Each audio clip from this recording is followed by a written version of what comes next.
Hi, Stephen. Thanks for taking the time. Just for those that are watching this came out of Stephen Bristow from Bell Partners. He recently joined Lake Macquarie Business, and we had a function the other day, and we weren't able to actually, due to a couple of mishaps, weren't able to actually do his presentation. So what Stephen's agreed to do today is answer some questions, or I've asked him what are those sort of 7 key factors people need to know about sort of some of the financial questions at this time of year. So, Stephen, first of all, do you want to introduce yourself and tell me a bit about Bell Partners? Yeah, thanks, Michael. So I've been an accountant for about 15 years now. Been up in Bell Partners, Newcastle for the last 2 and a bit. I've just started up my own practice up here as of May. So we are open for business. We're looking for clients that want to have a proactive accountant come on board, all that sort of jazz. But yeah, we're really here to help. Anyway from big turnover businesses to corner shop businesses. We basically specialize our needs to our clients. We're a boutique practice, and yeah, even high net wealth individuals. We've got a wealth team here as well, so we work really closely with them. And yeah, this year for us is a big year of growth, a big year of opportunity. There's a lot of uncertainty in the market this year, and we want to help our clients navigate through that.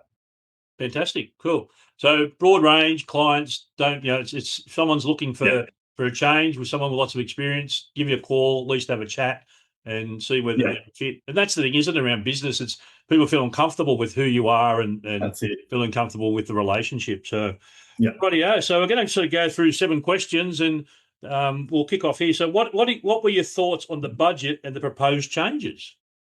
How long do you have? You're going to Yeah, a minute per question. Okay, well, from a business point of view, like there were some things that were actually good coming out of the budget. We've got the 20K write-off that is permanently locked in now for instant assets, so that's a good change. I know the Labor was probably going to abolish that if things had gone the other way with the economy, but they kept it. We've got the loss carry back now, so we can go into detail a bit more later about that. But basically, if a company makes a loss this year, they can use that to offset prior year profits for the last 2 or 3 years. So I think that's a really good thing. Cool. But then there's also, things like upping the minimum wage, which is going to put pressure on businesses, payday super, which I think we're going to talk about a bit later. And then obviously what everyone's really worried about, the CGT, negative gearing and trust distribution changes, which come into effect next year. And they just seem to be constantly changing because I don't think the Labor government exactly know what they want to do with it. Yeah. So that's probably a question we could probably do every month and see where that's at. And I think so. Further update. And if they keep going into bed with other political parties, it's just going to keep changing. Yeah.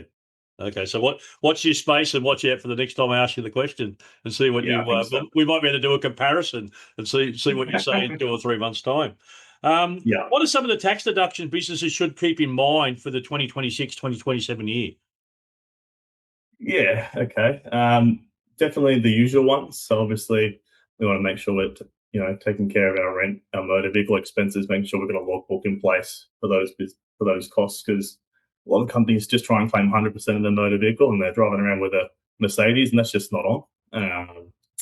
Again, the instant asset write-off, making sure that when we get around to probably April, May next year, talking to our accountants and going, hey, want to buy an asset, is this a good strategy for me? Have I got enough cash flow to do so?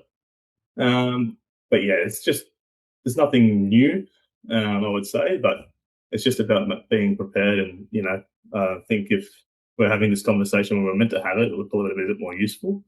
But being able to pump in super if we need to before 30 June each year, and then obviously doing, if you're holding stock, making sure we're doing a stock take to get the right inventory amount, because a lot of clients just go, oh, it's too hard, when it actually can be a benefit to do a stock take every year.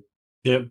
And for some people who are new to business, I know I come across people when I do with the work health and safety stuff that we do, is that, people sometimes buy a business or take it over from mum and dad and they just did what they did. And it doesn't mean they didn't do wrong, but they may not have done things correct, if that makes sense.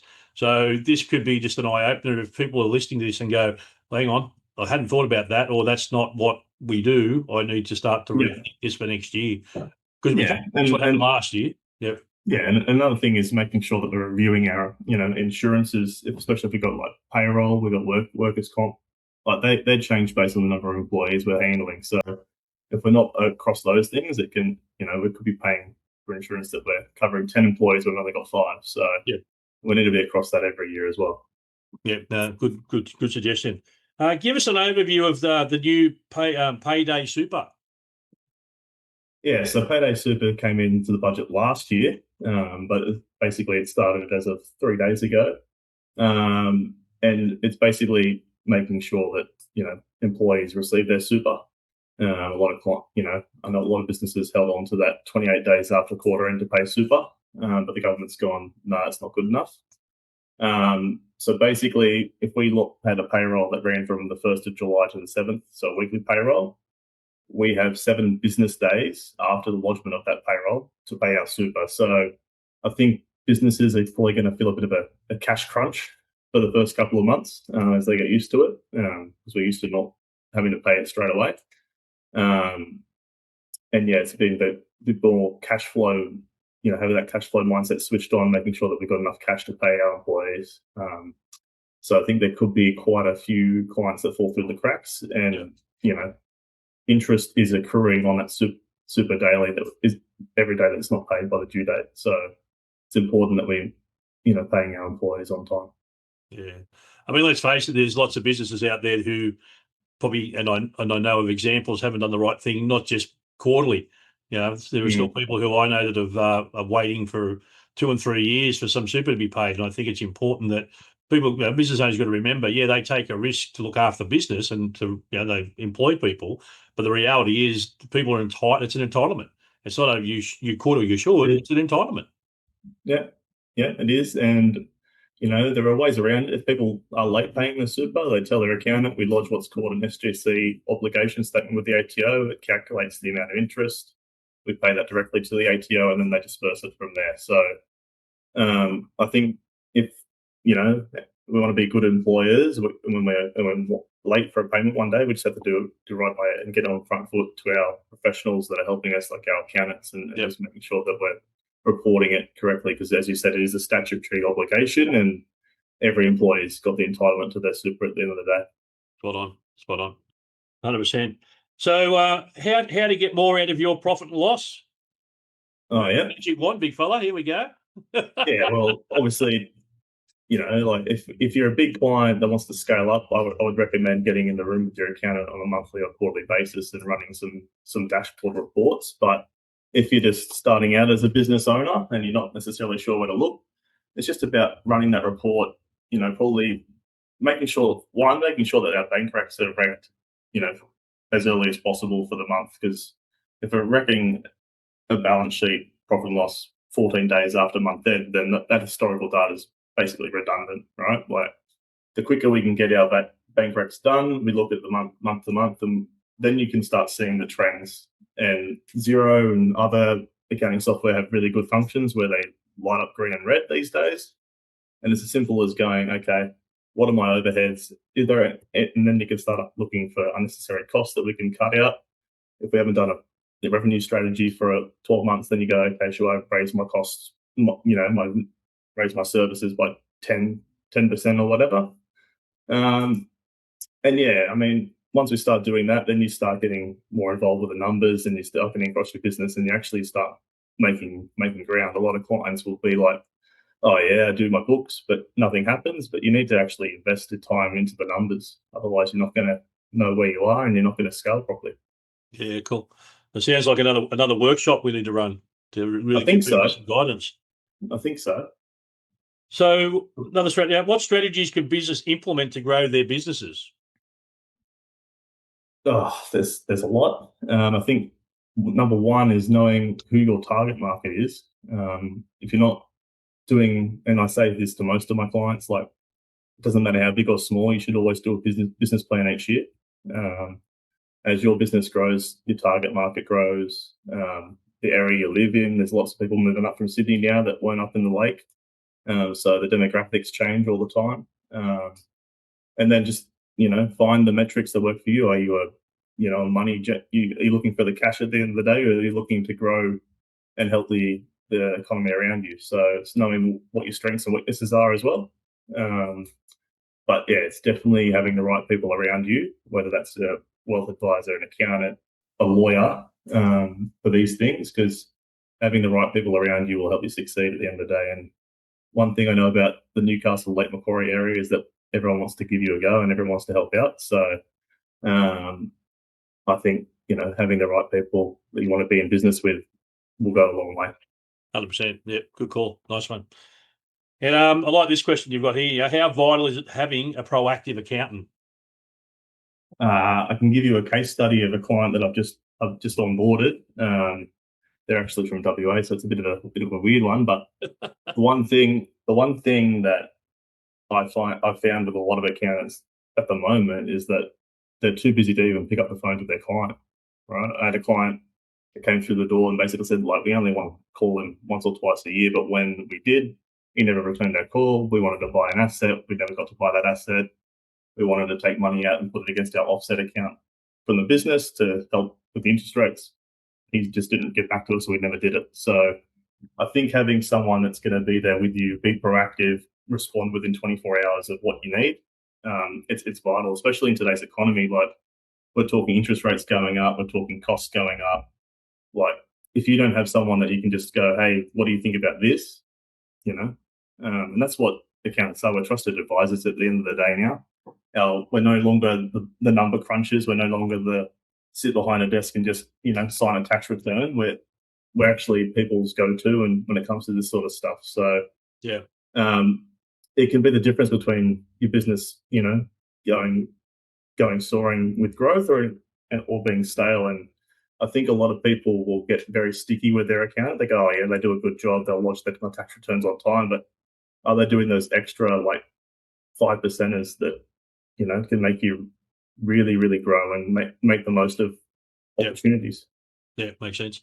I had a lady in here the other day was talking to about something else, and same thing, talking about accountants, and she's got one that looking to change, and took 4 weeks to get a response back. And she's a lovely person, but she just when she needs an answer, and that's the reality. Particularly when you're in business, you want to make decisions. I think that should be. It's not just accountants; it's professional services wide. If your client sends you an email, you should just respond, even if you can't get to it that day. You go, hey, acknowledge my email. I'll get to it by XYZ date. 100%. Yeah. Yeah. Yep. I mean, we all get busy, but at least if it's just a quick response or a phone call, just a quick, yep, no, whatever, hang on, I'll come back to you. So, and my last question is, what do you think are the key business concerns for the up and coming financial year? I think we've sort of summarised some of them already. Anything else you want to add? I think there's a lot going on in terms of the cybersecurity AML space. I know it's big in real estate now. We have to ID clients now, so there's a lot of fraud out there, and a lot of people are getting caught and stung. Even if it's just like thinking that they're buying stock from someone and it's fake account and someone they've lost dollars. So it's being mindful of who you're doing business with. I think it's a good, even though we're in an uncertain time, for businesses is actually a massive opportunity. And I think people have to think about if they want to take the risk on their business to make it succeed. And if they want to do that, they need to invest in their business this year. I think we saw out of COVID, and we saw out of the GFC, like when businesses actually took risks and actually go, well, I'm going to try and do something in this market, they actually became very successful. So I think it's having the mindset. It's like, yes, it is uncertain. Yes, it could be an expensive year, but if you invest in your business, you'll get the most out of it. I mean, you've got to invest and look at what's happened with the overseas conflict. Things change, things chip, things move. It's dodging and weaving, isn't it? So it's coming up with different ways to attack that problem. So good insight. So how do people get in contact with you, Steve? Well, I'm on LinkedIn. They can always go to the Bell Partners Newcastle website and drop us a line there. We've got a drop box, so we get back to you within 24 hours. I'll be around at the Lake Macquarie, business events, so they can get in contact with me there. But email is online. But email, phone. Give the office a call. We've got a great VA on the phone. She's really good, so she'll point you in the right direction. And Yeah, just any way you want to reach out, reach out. So what's your email? Just you want to just state what your email is? Yeah, so it's S and then my last name, so Bristow, Bristow Yeah. @bellpartners.com, and Bell with no E at the end. We're not the property group, we are Bell Partners. Fantastic. Cool. Right Yeah. out. Mate, thanks for that. I look forward to seeing you at the next Lake Macquarie Business event. Well done. Yeah, no, sounds good. Thanks, Lovely. Michael. Thanks for your Thanks, time. Steve. No, you're welcome. Great. Fantastic. Cool. How was that, Anyway, mate? yeah, it wasn't too bad. Well done. Yeah, I think it'll be good. I'll stop recording. Are you sure you want to stop recording?